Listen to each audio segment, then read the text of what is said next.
भीनमाल वैसे तो माघ द्वारा रचित महाकाव्य के लिए प्रसिद्ध हैं, लेकिन आज बात करेंगे राजनीति की, साहित्य की बजाय। इतिहास में कई तरह के युद्धों के लिए प्रसिद्ध रहा है भीनमाल। यहाँ तक कि राठौड़ों के पितृपुरुष राव सिंहा की भी कर्मस्थली रहा है।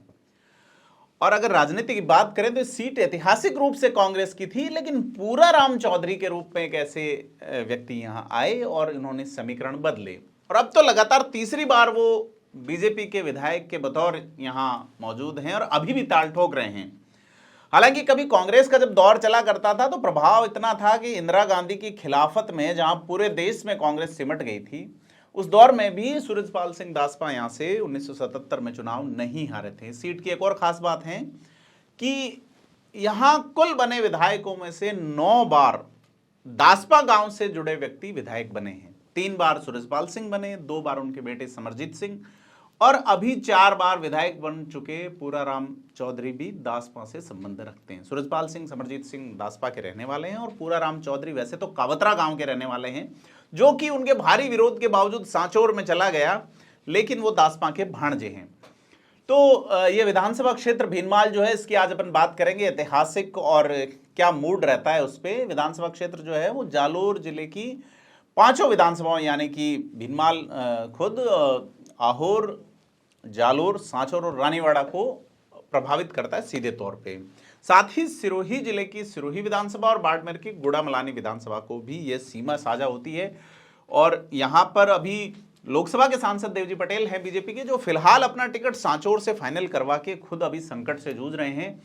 और बीते कुछ दिनों में जब ये नया जिलों का सीमांकन हुआ, उसके बाद आधा इलाका सांचौर जिले में चला गया है। कांग्रेस के लिए वैसे संकट खड़ा हो रखा है, लेकिन माहौल अब जाति के आधार पे तय होता है। कुल वोटर 3,03,000 है और एक बूथ पर औसत वोटरों की संख्या 1075 है। बीते 5 साल में भीनमाल विधानसभा क्षेत्र में 26,976 नए वोट भी जुड़े हैं। सबसे बड़ा जो संकट रहता है वो ईपी रेशियो का रहता है, यानी कि इलेक्टोरल पॉपुलेशन रेशियो, जनसंख्या मतदाता अनुपात काफी हाई है। दक्षिणी राज्यों में रहने वाले वोटर्स जो हैं वो माइग्रेटरी के रूप में चुनाव करने आते हैं तो वोट परसेंट बढ़ता है, नहीं आ पाते हैं वोट परसेंट गिर जाता है। तो हम हिस्टोरिकली बात कर रहे थे कि भीनमाल कभी कांग्रेस का गढ़ रही है और बीते 3 चुनावों से बीजेपी की झोली में है। और विधायक जो हैं पूराराम चौधरी अलग 8 PM अंदाज के लिए पहचाने जाते हैं। उनके ऑडियो गजब के वायरल होते हैं, खास करके अगर उनसे 8 बजे के बाद बात की जाए।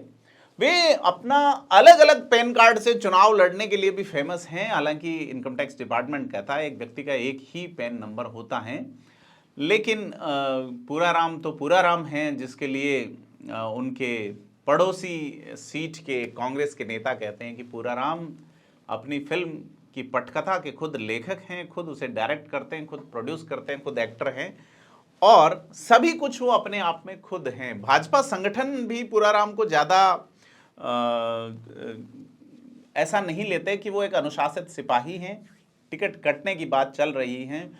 93 से पूराराम भीनमाल में 30 साल से अगर बीजेपी का कोई प्रत्याशी है तो वो पूराराम चौधरी हैं। जी हाँ, बीते 6 चुनाव में इस बार बीजेपी उनको बदल सकती है। और कहा जाता है कि मुंबई बम ब्लास्ट कांड जो है 1992 में हुआ, उसका कोई पूरण पटेल है, उससे नाम मीडिया जरूर जोड़ती रहती है। लेकिन पूराराम अपने अलहदा और अलग अंदाज के लिए पहचाने जाते हैं। उन्होंने दावा ठोक दिया है कि बीजेपी टिकट नहीं देंगे तो हाथी मेरा साथी, अर्थात हाथी की सवारी करेंगे। मतलब कि बसपा से टिकट ले आएंगे, लेकिन पूराराम लड़ेंगे जरूर। हालत बीजेपी की सांचौर में वैसी ही हो रखी है, जहां देवजी पटेल टिकट ले आए, अब दानाराम जीवाराम एक है और वहां बीजेपी की हालत हलकान किए हुए हैं।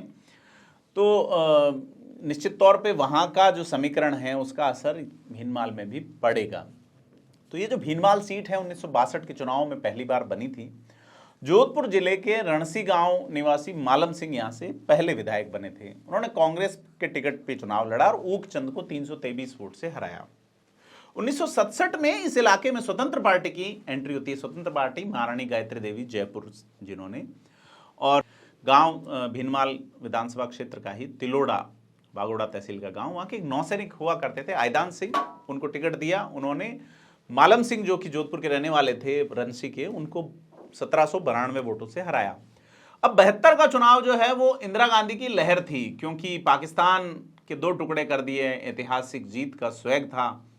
अब यहां पे कांग्रेस ने प्रत्याशी उतारे जोधपुर के फींच गांव निवासी और कांग्रेस के कद्दावर नेता पूनमचंद बिश्नोई, मंत्री भी रहे थे, 2 बार लूणी के विधायक पहले रह चुके थे, भीनमाल रहने के बाद भी फलोदी से विधायक रहे, बड़े नेता थे। उन्होंने अपना तीसरा चुनाव भीनमाल में लड़ा और 26,500 वोट प्राप्त किए और 26,500 वोटों के बाद उन्होंने 18,140 वोट से बड़ी जीत दर्ज की। इंदिरा गांधी की एक लहर थी, कांग्रेसी माहौल था। अब 1977 में जेपी की लहर आई, यानी कि आपातकाल के बाद में जयप्रकाश नारायण का दौर था। पूरे राजस्थान में लगभग कांग्रेस की हार हुई थी कई जगह पे, लेकिन भीनमाल में परिणाम अलग रहा। 1977 के चुनाव में सूरजपाल सिंह राठौड़ को कांग्रेस टिकट देती है। दासपा गांव के राठौड़ को कोक साहब के नाम से भी पहचाना जाता था। कांग्रेस ने उन्हें टिकट दिया तो जेपी की लहर बेअसर रही। इसके बाद वे लगातार 1980 और 85 में भी चुनाव जीते। 1990 में कोक साहब यानी कि सूरजपाल सिंह का स्वास्थ्य ठीक नहीं था और उनके खिलाफ थोड़ी एंटी इनकम्बेंसी भी थी। एंटी इनकम्बेंसी कांग्रेस के तमाम नेताओं के खिलाफ थी। वो दौर बूटा सिंह का दौर था। बूटा सिंह वैसे खुद गृह मंत्री रहते हुए 1990 में सांसद का चुनाव कैलाश मेघवाल के सामने हार चुके थे। उन्होंने एंटी इनकम्बेंसी भुनाने के लिए 3 विधायकों को मंत्री बनवाया।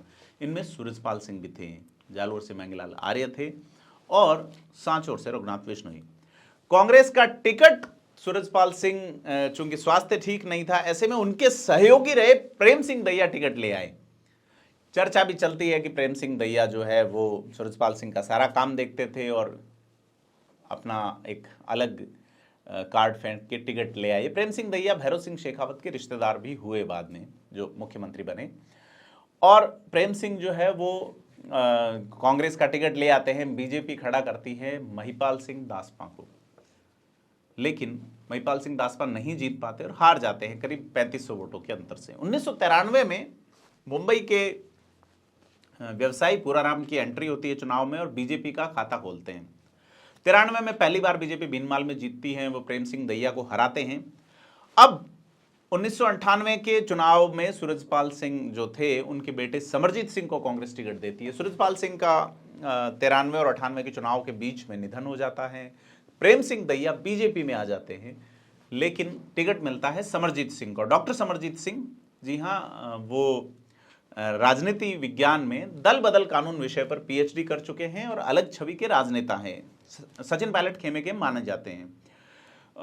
वो लगातार 1998 में और 2003 में कंटिन्यू चुनाव जीतते हैं। 2008 के चुनाव में समरजीत सिंह चुनाव नहीं जीत पाते और पूराराम फिर से भीनमाल के विधायक बन जाते हैं। 2013 में समरजीत सिंह का टिकट काट के आहोर के ओम सिंह चांद्राई को दे दिया जाता है, लेकिन स्थानीय वाला फैक्टर और कई कारण रहते हैं कि ओम सिंह ये चुनाव बुरी तरह हार जाते हैं। 2018 में समरजीत सिंह फिर कांग्रेस के प्रत्याशी बनाए गए, लेकिन पूराराम के सामने नहीं जीत पाए। नहीं जीत पाने की वजहों में बड़ी वजह ये रही कि समरजीत सिंह के लिए टीम सचिन पायलट का हिस्सा होना गहलोत खेमे को थोड़ा रास नहीं आया। साथ ही ओम सिंह चांद्राई, जो कि गहलोत खेमे के मैनेजमेंट से जुड़े हुए पुखराज पाराशर के खास हैं, अशोक गहलोत से भी ओम सिंह चांद्राई प्रत्याशी थे, लेकिन चूंकि पिछले चुनाव में खेमों में बटी कांग्रेस में पुरजोर कोशिश हुई थी कि पायलट के कम से कम लोग विधानसभा पहुंचे। ऐसे आरोप लगते हैं कि जालोर में समरजीत सिंह, मारवाड़ जंक्शन में जसाराम, सिरोही में जीवाराम आर्य, सुमेरपुर में रंजू रामावत समेत तमाम सीटों पे, इवन रानीवाड़ा में रतन देवासी, एक प्लानिंग के तहत इन लोगों को जीतने नहीं दिया गया। पूराराम लगातार तीसरी बार 2018 में जीतते हैं। अब 2023 का चुनाव सन्निकट है, यानी कि सामने है। बीजेपी ने पूराराम का टिकट काटने का मानस तो बना लिया है, लेकिन बीजेपी क्या टिकट काट पाएगी? और बीजेपी अगर टिकट काटती है तो पूराराम भी हाथी की सवारी को आतुर हैं। कांग्रेस किसे देखी टिकट, यह देखने वाली बात है। ओम सिंह चांद्राई यहां से डिमांड कर रहे हैं, समरजीत सिंह राठौड़ एक बार फिर से डिमांड कर रहे हैं। ये भीनमाल जो है वो निश्चित तौर पे प्रभावित करेगी आसपास की कई सीटों का समीकरण। कांग्रेस जो है वो आहोर में कड़बी प्रत्याशी को टिकट देती है या राजपूत समाज के प्रत्याशी को टिकट देती रही हैं।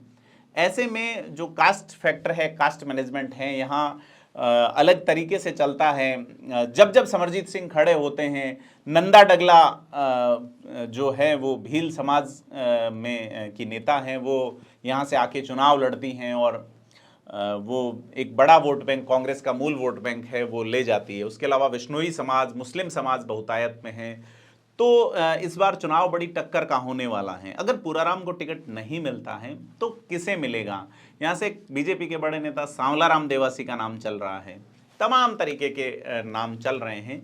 लेकिन देखना यह है कि सांचौर में 2023 का परिणाम क्या रहेगा और इस परिणाम से पहले के घात प्रतिघात और अंदाजे क्या होंगे, पूराराम के खटके क्या निकलेंगे, ये देखने वाली बात होगी। और इस सब पर निगाह बनाए रखने के लिए आप सब्सक्राइब करें थिंक 360 को।